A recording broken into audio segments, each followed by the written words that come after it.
Good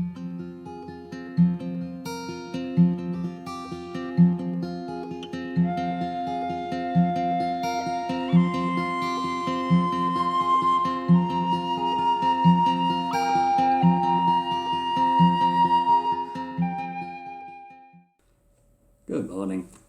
I get loads of emails every week, and they can be full of junk. But one I received last week pointed me towards a poem. The American poet Tony Hoagland wrote this short verse, which he calls Field Guide. Once, in the cool blue middle of a lake, up to my neck in that most precious element of all, I found a pale grey, curled upwards pigeon feather, floating on the tension of the water, at the very instant when a dragonfly, like a blue-green iridescent bobby pin, hovered over it, then lit and rested. That's all.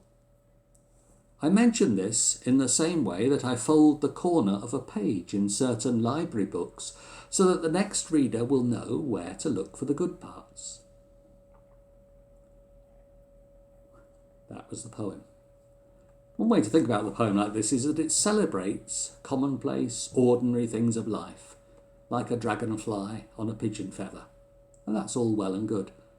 But I believe Hoagland has another vision in mind as well. The American philosopher and poet Ralph Waldo Emerson in the 19th century wrote that if the stars came out only one night a century, that night would be considered an astounding spectacle, a wonder of the world, and all of us would stay up and behold them in breathless awe. And yet they are there each cloudless night, no less miraculous for being so frequently visible. What Hoagland calls the good parts are like that. They're everywhere around us, every day.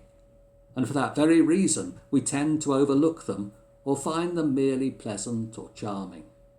But in fact, they're sheer wonders, astonishments, glories to behold. Water really is that most precious element of all.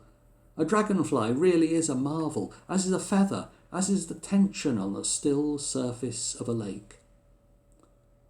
As are you and me, up to our necks in miracles, every moment of every day. All we need to do is to keep our eyes open and look at God's creation around us on all sides.